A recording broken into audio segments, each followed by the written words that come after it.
Appreciate the opportunity here. My name is Serrano. I'm running for City Council at Large Group 2. My father moved to this great country back in '63 from Colombia. He immigrated here and settled in Jacksonville. He started a business, Serrano Paint and Body Shop, which is still there today. Raised a family with good work ethics and family values. I was fortunate to study public school system and graduated from Forest High School in '83. I joined the United States Army and served some time with the 82nd Airborne. I got out of the Army in '87.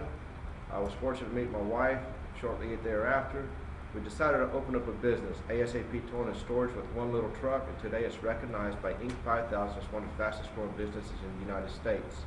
I have a wonderful life, wonderful family, twin girls, one that's 23. My friends say, Vince, why do you want to run for city government?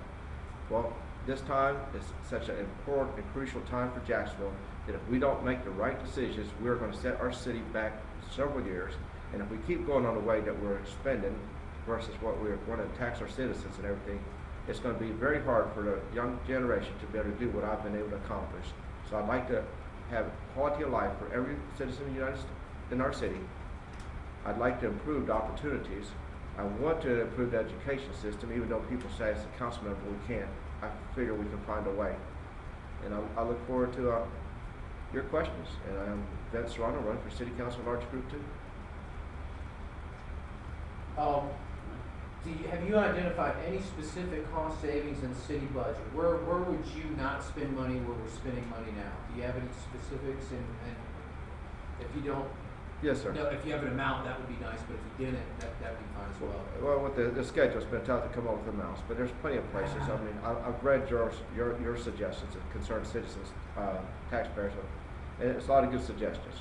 The city has gotten involved to donate to some charitable causes, and I don't believe the city should donate to charity. Those are tax dollars. We're stewards of the tax dollars. We need to be very tight on that. There's 2,900 local tax charities registered with the IRS. With those 2,900 charities, they bring in a $9 billion revenue.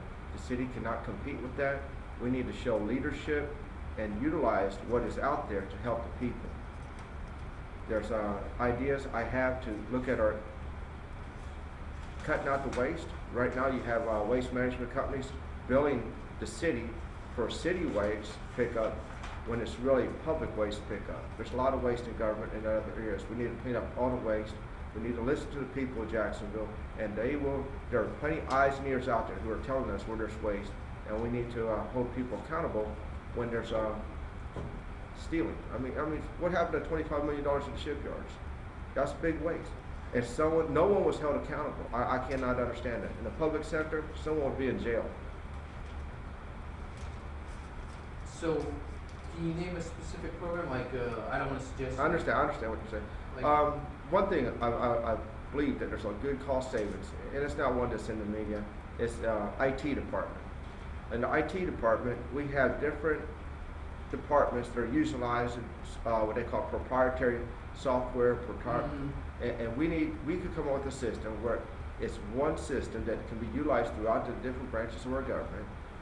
We could outsource and put out for bid the maintenance of the IT department. And there's millions of dollars spent on the upkeep of the IT, but that's just one area. Okay. The pension system's another area. I don't know if that's our next question. But so go on, segue to the next question. Okay. Pension plan. What would you do if they get the impasse or go to the special magistrate, which they can reject, and the city council will make a decision? Mr. Councilmember Serrano, what is your position on the pension issue? I've done a good bit of research. I mean, 50 years ago, there was a study asked by the City Council of Alexander and Alexander, an actuarial company from New York, and they came up with a decision back 50 years ago that the city needed to contribute 7.5%, the employees 7.5%, and no one could retire prior to the age of 55. Well, back then, 50 years ago, they don't like the medicine they gave them, and so they just seek another doctor. Well, I don't believe that. When we're given advice from professionals, we need to follow that advice. Today, the advice is very obvious. We cannot continue on the system we're on. 3,000 employees are going to take the city bankrupt. And the sad thing about it is these employees that believe they have this pension system, if the city goes bankrupt, are not going to have this pension system. So we truly need to maybe change it from a defined benefit plan to a defined contribution plan. There's going to have to be some way to shape it for the people to have a current contract to the new employees. But we need to change it. It's not going to be feasible, and of course we're doing that. So when you say change it, you mean increase contributions to fund it, or reducing benefits? Well, There's if we stay with a pension system, we're going to have to raise the age of retirement to a minimum of 55.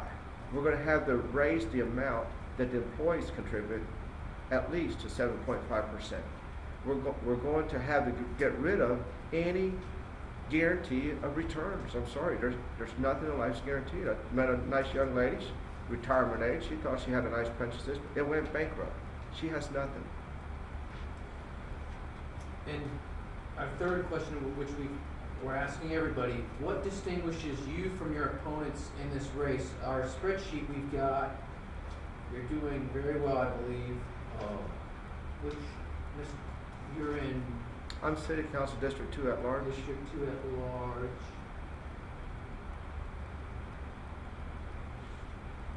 Oh, here we go. I'm sorry. Apologies. So you had you were 86% fiscal responsibility rating, and you had a no to adding ethics to the charter. So how are you distinguished from the other members, and maybe what's your problem with adding ethics to the charter? Well, the problem lies in when we pass ordinances as a council, we need to understand what is the true cost. I mean, it might be a feel good to add the ethics, but what is it really going to cost? Rather than another paid position, then we're going to have the arm to force or guide that position. So what is the true cost? There's already ethics councils through the state. There's already laws on the book that guide on the principles that these men and women are supposed to follow and guide. I don't think we need to have an additional ordinance just because it sounds good. There's plenty of laws on the books. We need to clean up the laws that we have that create roadblocks. What about independent inspector general? Currently, we pay for an inspector general. Would that be something you feel is excessive or unnecessary? I do not like duplicity. I do not anything that is duplicated on a local level. We need to refer to the state level. Okay. Then we have some specific items that we've asked other members, other candidates, excuse me. If you receive our endorsement from the CTDC, will you publicize this great fact? Is that what that says? Great. So if we endorse you, are you going to say that we endorse you, or are you going to hide it? I'm going to brag about it. I mean, right now, I'm a firm believer in the Tea Party movement. I'm a firm believer in the people. I believe that our government should be the voice of the people. A lot of people say, Vince, you're going to get stuck in the process once you get there. I say, no, I won't, because we can use the new technology to incorporate. We're already getting people's email addresses, so I plan to utilize the people. When there's a controversial issue that I feel that needs the muscle power from the people, I plan on putting email blasts to everyone who fills an email. I'm going to let them know, look, if you really don't want this to pass, I'm going to need your support down here at City Council. I plan to make every issue that's controversial look like 928. I spoke at the 928 City Council meeting. I also suggested to the council at that time that city employees needed to contribute to their health insurance plan. And the fifth and final question, specific program questions related to Jacksonville Journey. What do you think about Jacksonville Journey? Money, good money, bad money, take it away, more, spend more? Unfortunately, the Jacksonville Journey is one of those feel-good programs. I mean, we can all give money and say it feels good, it does right. There's a lot of waste in it. I did some research. You have in the Jacksonville Journey, I think money's going to some daycare centers, to some parents are supposed to be contributing money. Well, when they did an audit, they found that no one's following up on the parents, see if they did contribute the money. There's also the fact that when the money did get paid, there's nothing to track the paperwork to see if the money was deposited within the city.